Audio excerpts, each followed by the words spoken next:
بخاری شریف کے مطابق جناب معاویہ اور عبداللہ بن زبیر سے کعبہ شریف کے چاروں کونوں کا استلام ثابت ہے، جبکہ عبداللہ بن عمر کی حدیث میں انہوں نے بتایا کہ نبی علیہ الصلوۃ والسلام صرف یمنی رکن کا استلام کرتے تھے۔ تشریف فرمائیے کہ ہمیں کیا کرنا چاہیے؟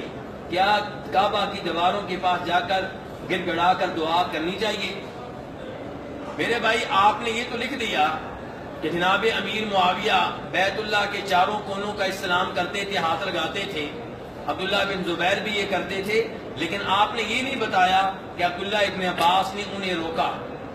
کس نے روکا؟ عبداللہ بن عباس نے روکا۔ صحابہ کرام میں یہ چیز نہیں تھی جو آج کل ہم میں پائی جاتی ہے کہ جو بھی کرے ٹھیک ہے، یہ بھی ٹھیک، وہ بھی ٹھیک، تم بھی ٹھیک، ہم بھی ٹھیک۔ نہیں، عبداللہ ابن عباس نے جناب امیر معاویہ کو روکا، یہ آپ کیا کر رہے ہیں؟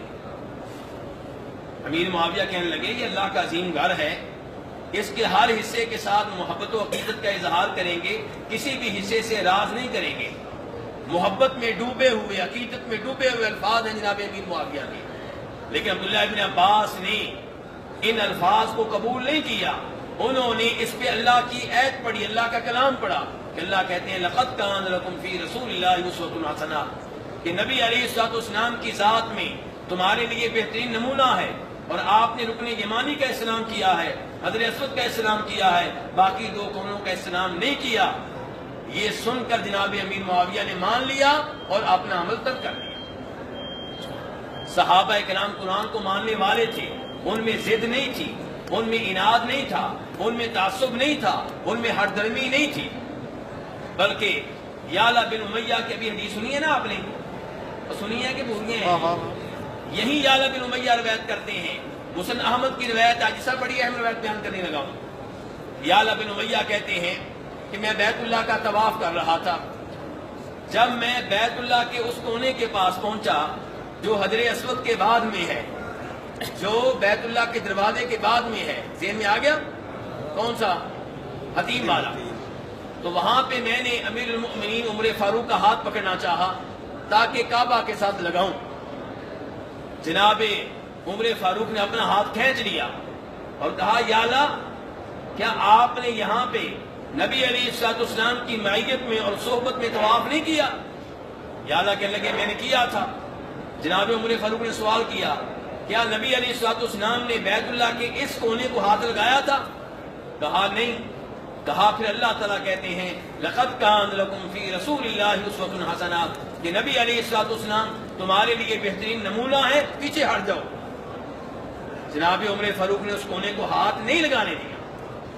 یہ کعبہ کے معاملے میں اتنی احتیاط ہے، کعبہ اللہ کا گھر، اور لوگ قبروں پہ گرتے چلے جا رہے ہیں، کوئی بوسے دے رہا ہے، کوئی پیشانی لگا رہا ہے، کوئی رخسار لگا رہا ہے، کوئی سجدے کر رہا ہے، کوئی رکوع کر رہا ہے، اور کوئی کہتا ہے جی ہم نے چوکٹ کو سجدہ کیا تھا۔ یہ سارے کام غلط ہیں، شریعت کے خلاف ہیں۔ تو کہنے کا مطلب یہ ہے کہ کعبہ میں بھی اتنی احتیاط کی جائے گی۔ ہاتھ کس کو لگانا ہے؟ رکن یمانی کو، حجر اسود کو۔ بوسہ کس کو دینا ہے؟ صرف حجر اسود کو، رکن یمانی کو بوسہ نہیں دینا۔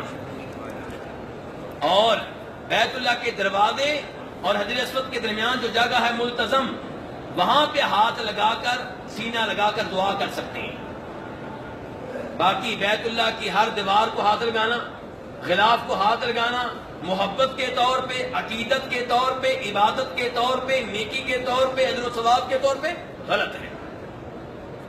ہاں، دنیاوی طور پہ ہاتھ لگانا چاہیں تو کوئی مسئلہ نہیں ہے۔ دنیاوی طور پہ کیا مطلب؟ چیک کرنا چاہتے ہیں یہ کپڑا کون سا ہے، کعبہ کی دیوار چیک کرنا چاہتے ہیں دیوار کس اینٹ کی بنی ہے، یہ دنیاوی طور پہ کوئی پابندی نہیں ہے۔ لیکن جب دین کی بات کریں گے تو پھر ہم اللہ کے رسول کے پابند ہیں صلی اللہ علیہ وسلم۔ آپ نے دیکھا کہ عبداللہ بن عباس نے بھی امیر معاویہ کو روک دیا اور عمر فاروق نے یعلا بن امیہ کو روک دیا۔ آج آپ کہتے ہیں جی سعودی حکومت بڑی سختی کرتی ہے، یہ پولیس والے بڑی سختی کرتے ہیں۔ عمر فاروق نے سختی کیوں کی؟ عبداللہ ابن عباس نے سختی کیوں کی؟ ہاشمی خاندان کے ہیں، اہل بیت میں سے۔ تو میرے بھائیو، جن کا کلمہ پڑا ہے ان کے نقش قدم پہ چلیں، دائیں بائیں ہونے کی کوشش نہ کریں۔ یہی